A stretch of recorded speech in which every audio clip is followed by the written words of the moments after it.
Hello everybody, this is Hervé for this fourth podcast where I will be treating the mind, how we work, how is working our mind and what is it formed.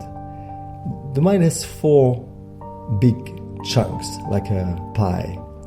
First, ego. The ego is the external mind. It creates our identification with our body and our mind when we get born, and later on it tends to makes us identify with what we do instead of what we are. For example, we identify and we express the affirmation that we are an engineer, a father, a businessman. It colors and creates a distortion like a prism of our vision of the reality.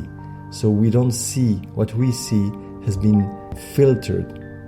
This is not real, kind of illusion. It's not illusion, it's illusory. Ego creates separation between what we are and the object that we think are different from us. It is exactly the opposite of the yoga, the unity, one thing expressing as all it is. One mind. Multiple identification, the only way to know the truth of life is to be in the world but not of the world, so that we can see the consequences of every emotion generated by every thought, speech or action. Then we're going to link it to karma. Second part of the mind, manas instead of ahamkara. Manas is the external mind. It's what we process through our senses, our sensations, our emotion that are very temporary. The impressions then get filtered. The observation of manas gives us the possibility to planify and make calculation, to process. It is the function of external mind is to get the sensitive information from the outside, and so manas, the external mind, believes everything that is being told to it. Then we go to a third part, getting into it inside, which is the intermediate mind, called buddhi, the intelligence with discrimination. Buddhi is the aspect of the pure and full consciousness, full of light that can reveal the truth. When buddhi is completely developed, a person gets and becomes Buddha or Christo, Christ. Christ means pure consciousness or enlightenment. Buddhi has a double capacity. It can develop in two directions. It can develop towards the external part of us or towards the inside.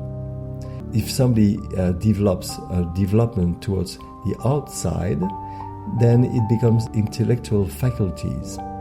This intellect is to be opposed to flow of energy that goes into the other direction, which is the true intelligence, the intelligence of the heart. But we need both.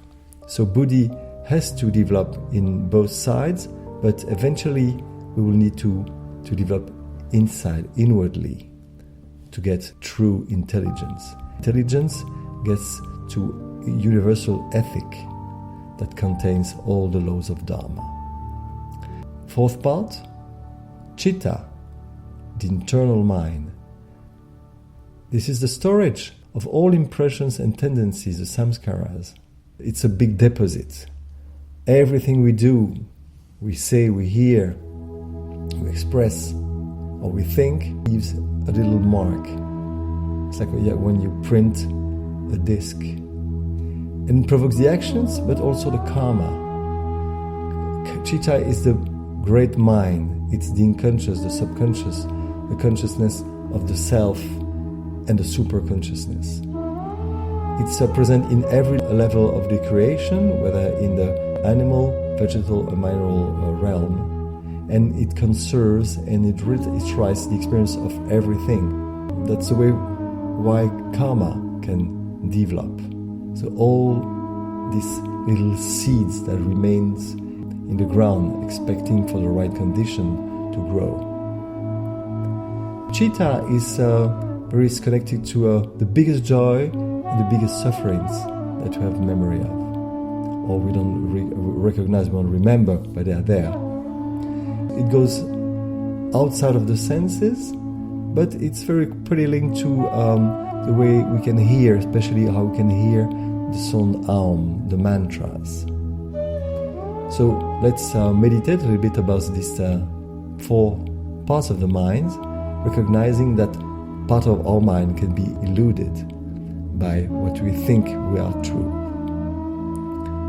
Let's sit down on our bench.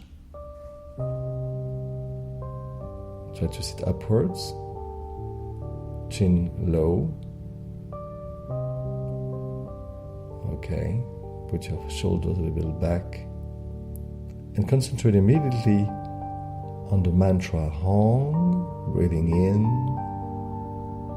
So, breathing out.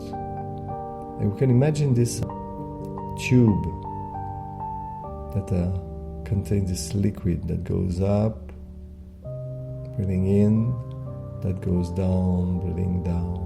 Like we can look at this tube, which is ahead of us. Or we can look ourselves on profile from the side, breathing in, Hong, breathing out, Soul. And recognize that the mantra creates the breathing, but the breathing creates the mantra. So try not to control your breathing, but just try to make as long as you can, breathing in, breathing out. Breathing can be also ujjayi.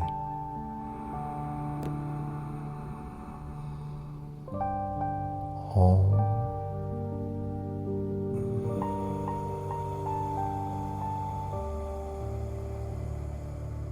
So,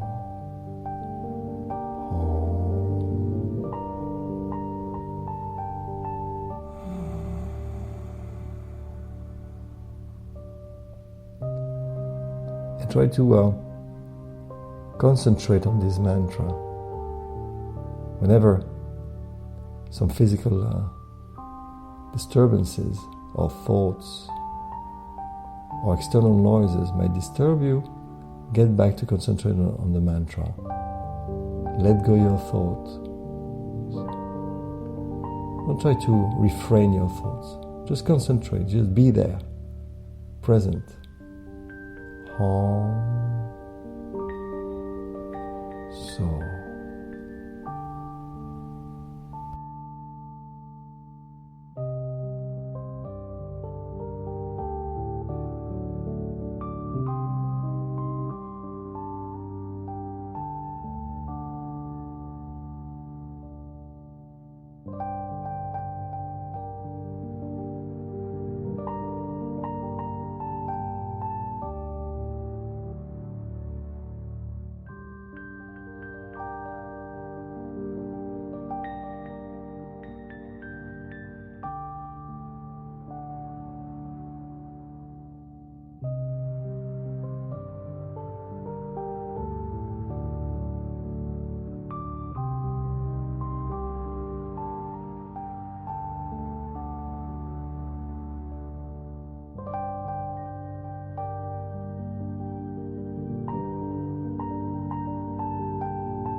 progressively try to get back to your physical sensation, to your body,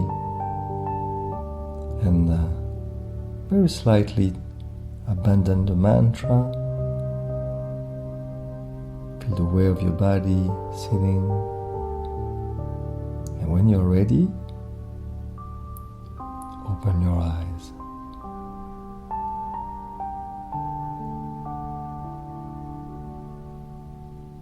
Namaste. My soul is clinging to the purest part of yourself with a capital S.